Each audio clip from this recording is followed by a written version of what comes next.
A couple months ago, I released my latest brush set, the rendering brushes. This set includes 7 brushes in total, and in today's video, I'm gonna walk you through how I personally use these brushes in my daily workflow, what I use them for, how I get the best results with them, and the intention behind why I created each one. These rendering brushes work pretty much for anything, so portraits, objects, landscapes, whatever your style or subject matter is. But since I mainly draw people, like a lot of people, and especially faces, I find these brushes work particularly well for skin, facial features, and clothing. So for this video, I'll be using the brushes to create this illustration, which was inspired by this reference. If you want to follow along or try drawing it yourself, feel free to use the same one. So let's get started.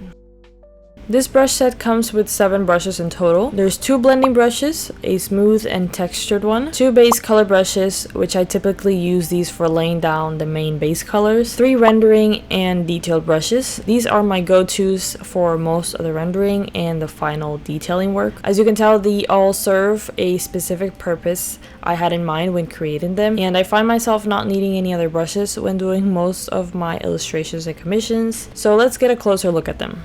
Let's take a closer look at the brushes, starting with the basic coloring brush. This is the first brush I'll be using, and it's what I mainly use to lay down the flat colors in my drawings. When I originally created this brush, I wanted it to have a pretty large surface area. I wanted it to be nice and big to cover the majority of the canvas and not get too small, since it's meant for blocking in the main colors. But I also wanted it to be buildable. I tend to switch around colors a lot when I'm doing the base colors of my illustrations, especially in the beginning when I'm not totally sure what look or what colors I'm going for yet.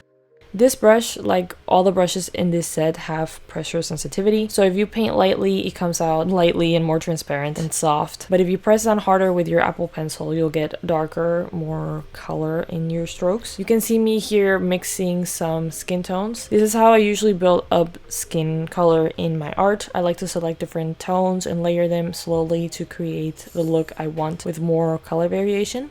So I already have my sketch done and my colors ready on the side here that I'm going to be using. These are actually from my skin color palette set, which I'll talk about in a future video.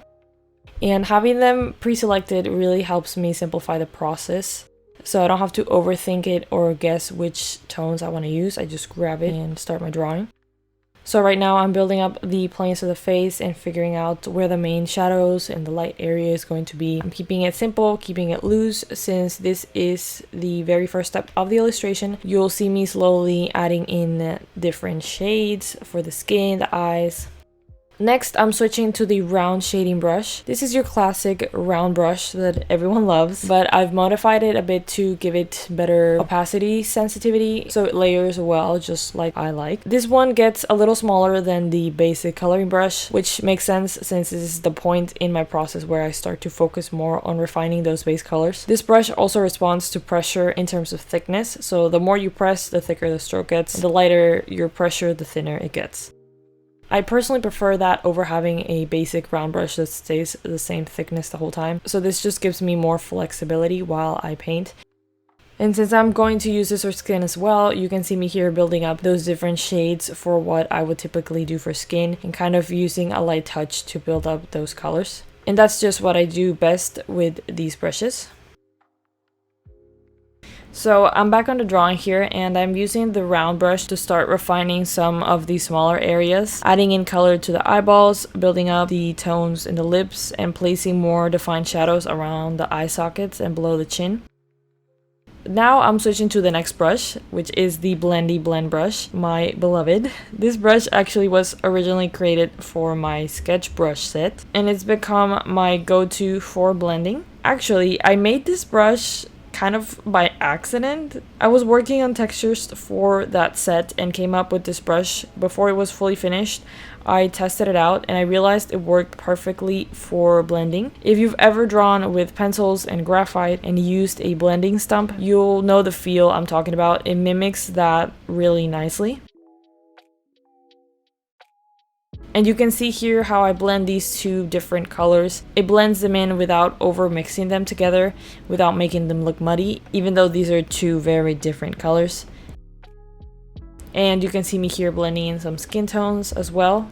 It has a soft, almost powdery texture, definitely not smooth like an airbrush. I wanted to avoid that feel, but it has a seamless blend that's soft without being too soft, and I personally love that balance, especially when I'm drawing skin.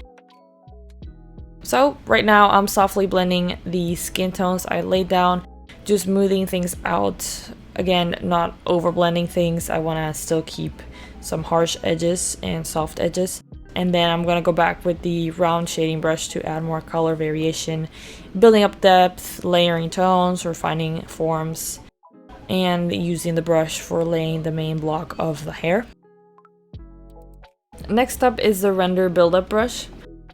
What rendering basically means is to polish your illustration and refine like edges and adding details, which is what I had in mind when making this brush. It has great pressure sensitivity, and I like using different sides of this brush as I go. I didn't want just a simple round brush again, so I gave it more like a triangle shape, which adds a bit of sharpness without being too harsh.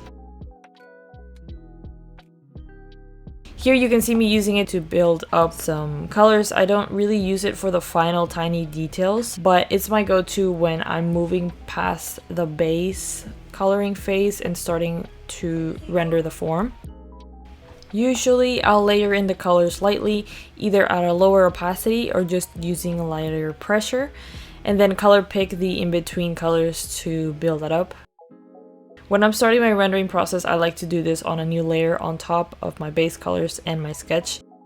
So here's where I'll start refining the planes of the face, starting with this brush. The next brush is the soft details brush. This one is more for the actual details. I love the oval shape, which gives me just the right amount of control, and I find myself using it a lot, maybe even more than the render buildup brush. It's got a really nice pressure sensitivity, and I can get nice and close while still keeping the details soft. It gets super small, so it's perfect for little facial feature details and highlights. It's also buildable and kind of reminds me of a brush you could even use for like calligraphy.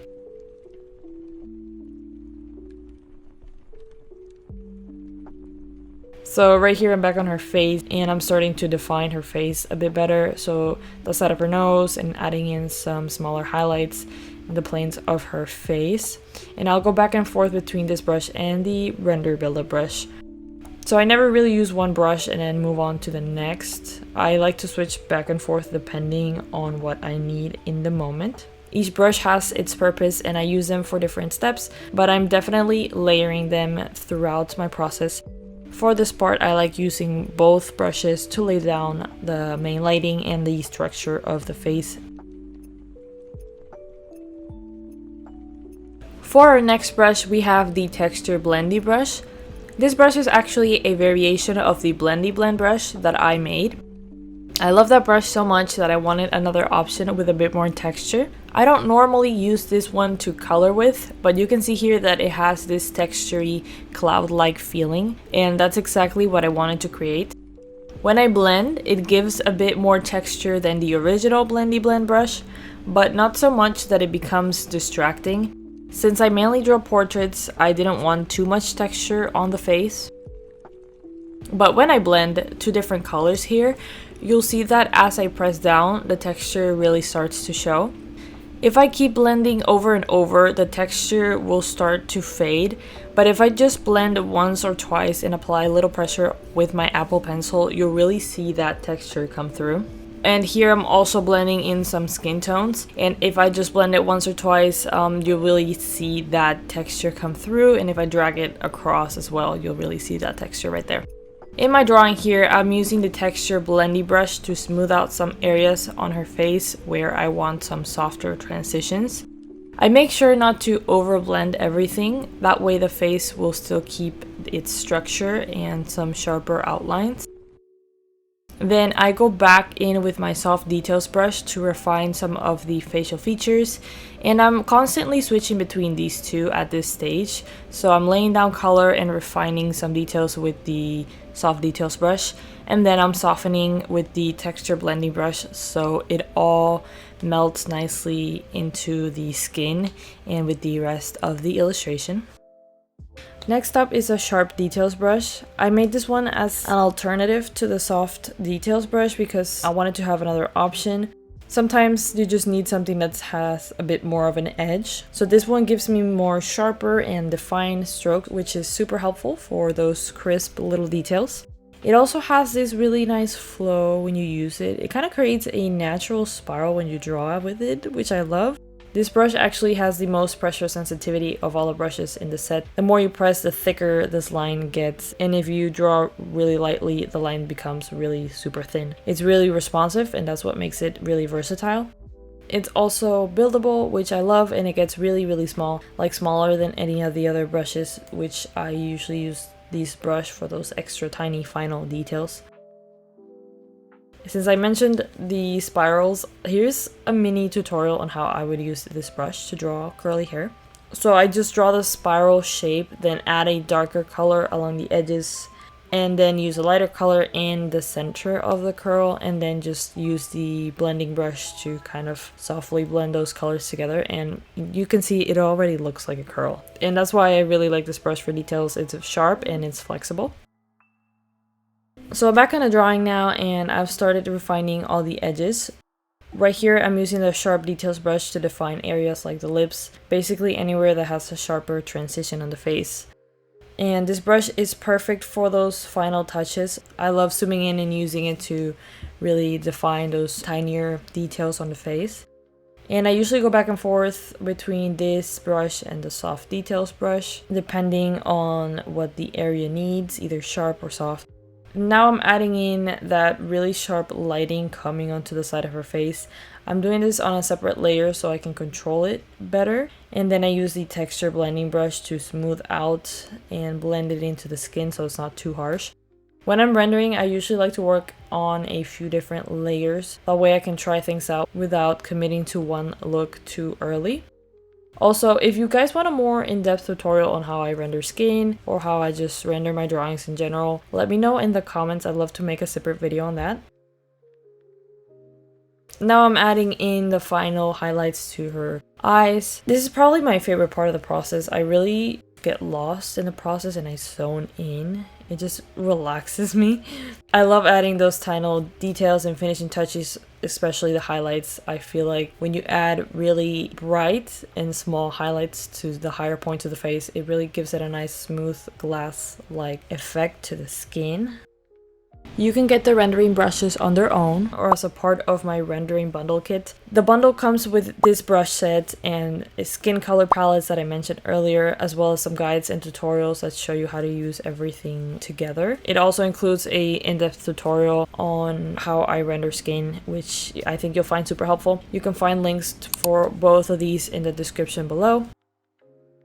Then I move on to the hair. Since her hair isn't really the main focus of the piece, I keep it pretty loose. Don't really add too much detail. I use the sharp details brush here again, which I think works really great for the hair. And I add a few loose strands to break up the silhouette a bit to give it a more natural look. And that is pretty much it for the whole process on how I use the brushes and how I made them. If you guys have any questions about my process or the brushes, feel free to ask them in the comments. I love to answer them. And if you have any video suggestions, drop those too in the comments. You can find the link for the brushes on the description below. If you enjoyed this video, don't forget to like it and subscribe for more content like this. And I'll see you in the next one. Bye!